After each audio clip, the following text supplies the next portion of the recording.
everybody, it's Marcus here at the Homestead. We took some tires and we're going to repurpose them instead of putting them in a landfill or anything like that. I mean, why not recycle when you have the chance? So this is the location we plan on putting our fig trees. We actually have two different types. I actually don't remember, but one of them is called a brown turkey fig. This is called a Celeste fig. That's probably your more, that's a little bit rarer than I'm used to. I am used to the brown turkey fig myself. But hey, you know, it's gonna work as a good mound to deter the water. And we may drill holes in the tire to, you know, get all that little excess water out to where it can still collect a little but drain out so it don't get too much water. But you know what? Everybody's going green, so we're repurposing tires that can't be used anymore. So hopefully this is a good start to border our property. We're gonna have to do some digging. We have some water issues with our drive. We're gonna have to, I dug a trench as far as I could dig, but there's a lot of rocks, so we're gonna have to rent a machine and dig the ditches out a little bit wider, give it a prettier fall. We may put some rock in it, make it look more dressy. And then on this side, we'll probably make it to where a lady can have a nice garden, like a flower garden arrangement. Then again, you never know. We may put all tomatoes or whatever here. So when we bought the place, it had never been used. It had never been worked. There was tree stumps everywhere. We have large rocks underneath. We have rock shelves. So you'll see a lot of our property sometimes isn't completely level, but you know, Rome wasn't built in a day. So we're gonna do everything we can do to, as we can afford to rent the machines, get the dirt paid for. I mean, you can see that money adds up really fast. So as we can afford to do more, we will. Our garden place right now that we have where the chickens are that you can see, we're actually gonna reclaim that clear cut that you see in the back. But the bad thing about the clear cut is it has a lot of drop holes where the people who cut all the timber made a lot of bad dips. So it holds a lot of water. So this will all be covered next year, probably. More than likely, I'm gonna take topsoil and go back over it. And I'm gonna make sure we use the same topsoil from this mountain because the soil's actually really good. Our garden is actually starting to come up since the last rain that we had. And it's showing good potential. So my wife, I'm sure, is pretty happy about that.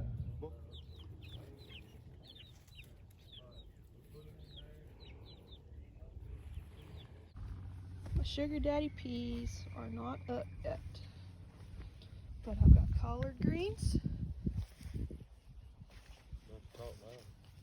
and I've got burgundy bush beans.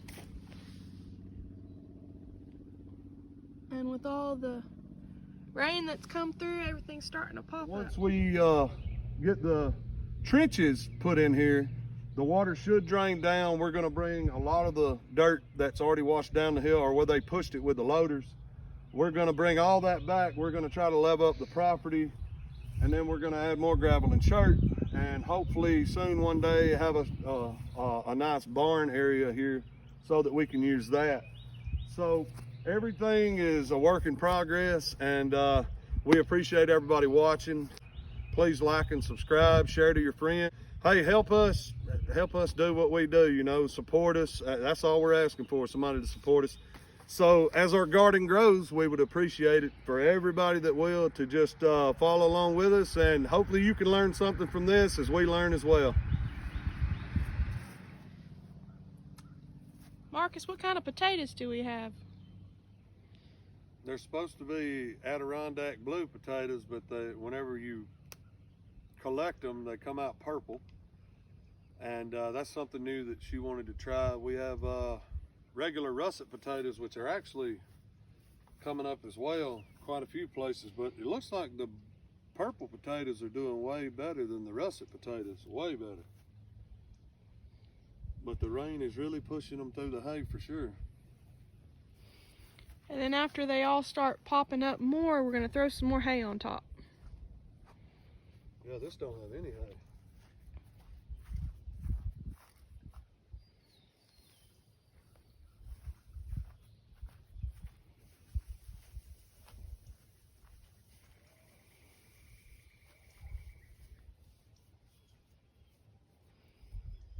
They're in the mound, but we mulched them with hay, and we're just going to keep piling more hay on top.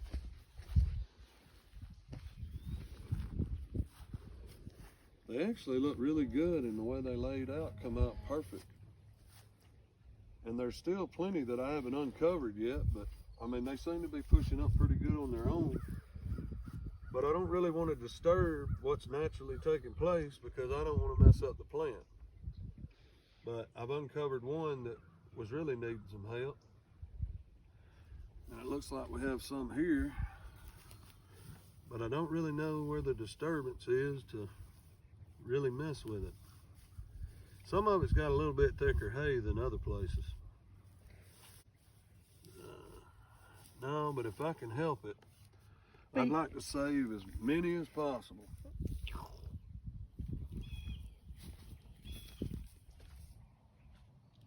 Potatoes, potatoes, potatoes.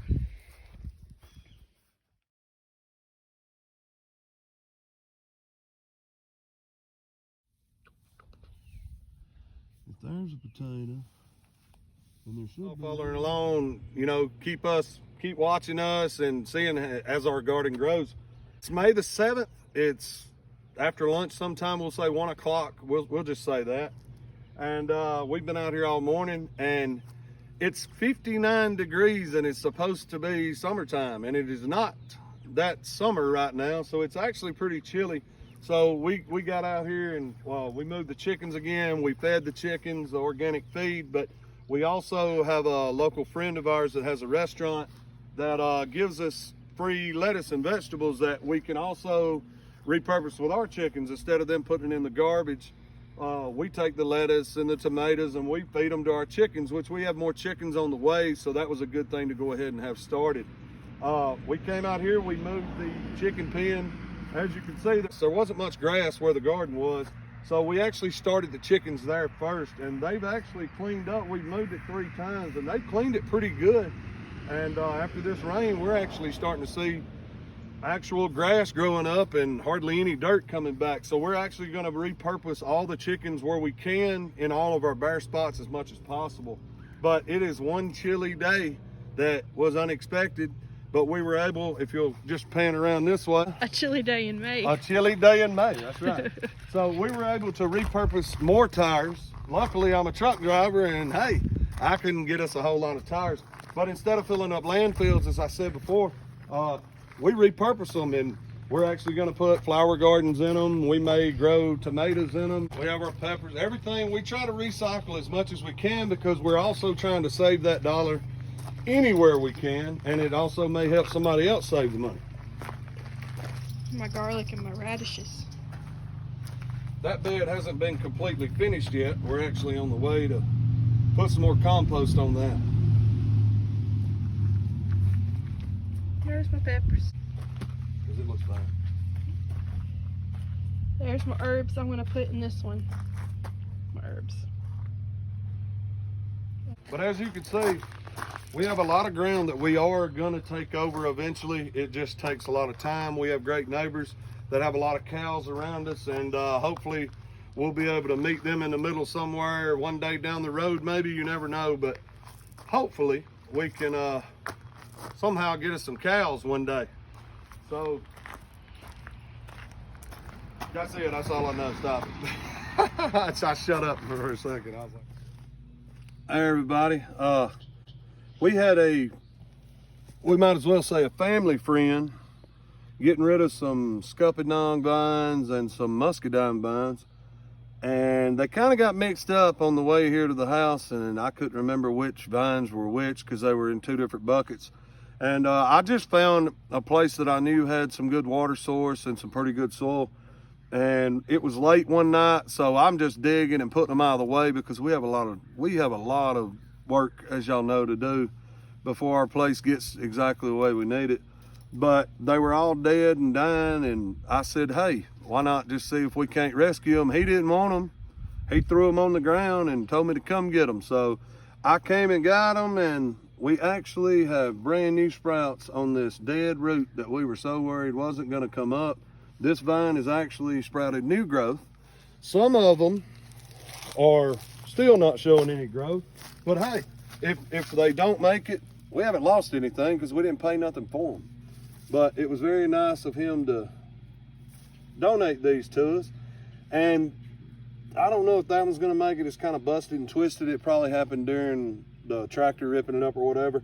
But the root system may still be good. So we're not really gonna worry about it because we thought that one was gonna die too. And now it's got a new vine shooting off the back and new flowers coming up. So we just stuck them anywhere we could where there was a lot of growth going on because we didn't have any fertilizer or anything. So why not stick it back to the earth and see what happens? This one might still make it because this one actually has a redder color. Now that vine is definitely probably gonna die, but this vine actually is showing some good color. So it may still make it. But we have a little poke salad growing. I mean, hey, but now that we see that there's growth over here, we're probably gonna focus. See, this is another vine. This vine didn't survive, but this vine did. And most of your vines have a lot of red in them that may still come back. And you can clearly see it's still got it, but we have a brand new baby coming off of it. So we will be able to take the 2 plants we have so far and transplant as many vines as we want off of 2 free plants. And we'll probably give some to our friends one day. We may move this, we may cut some trees to add some light, but hey, you know, it was free. And if anybody will give you anything for free, you might as well just see. You never know, you might be able to keep it alive. So stay tuned and thank you.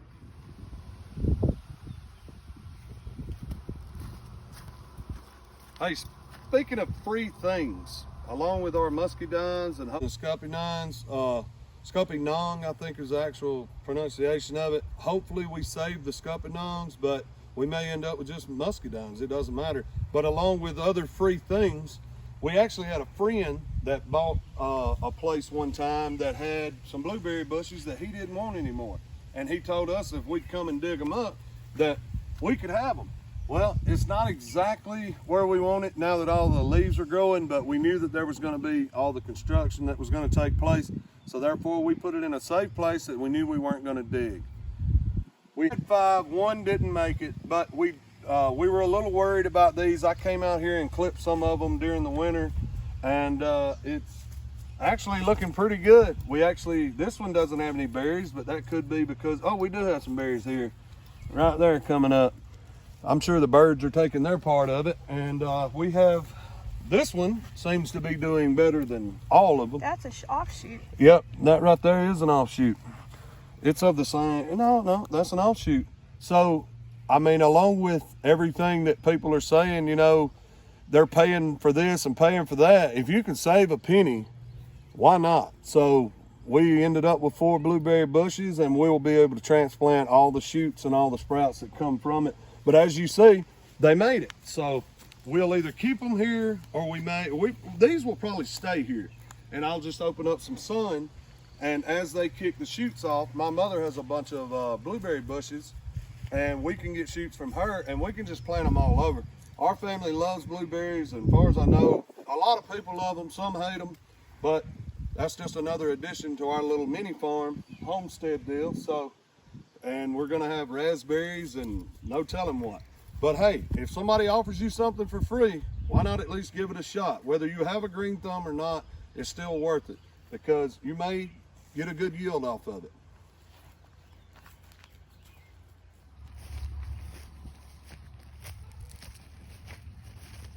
My lovely garden.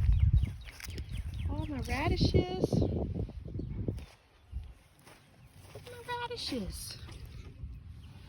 Okay.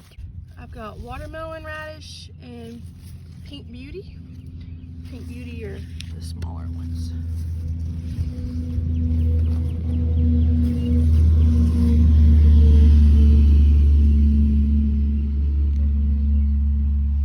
My radishes. And I've got some bunching onions planted on this side. I've got my carrots.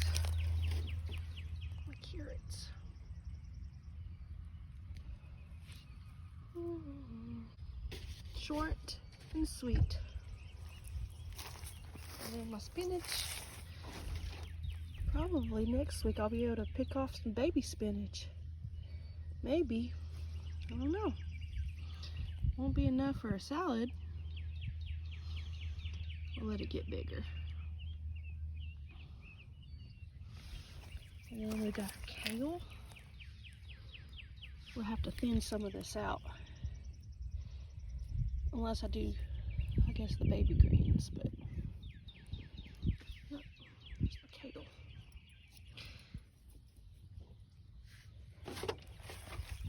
And over here, I have some strawberries. Look, strawberry. There's strawberry. And might have to transplant that peppermint or a spearmint. We've really accomplished a lot in the last few weeks, starting this garden and working with the chickens. I really hope that you are enjoying watching our little homestead grow, along with our little family. The chickens are our first livestock here on the property. As you know, we've started off with Tractor Supply chickens, which are the Amberlinks, Golden Comets, Isa Browns, and Asian Blacks. And now we've got Black Cuckoo Malines and Black Copper Morans from North Star Farms that we're raising, and they're fixing to go outside. And then today we got in some American breasts that we were on a list for. Those are going to be our meat chickens, and we also have some more Malines and some Morans that came in as well. So we're looking forward to raising those birds alongside our egg layers. And before we end this video today, I wanted to say thank you for watching our little family grow, our little homestead grow. Thank you for taking the time.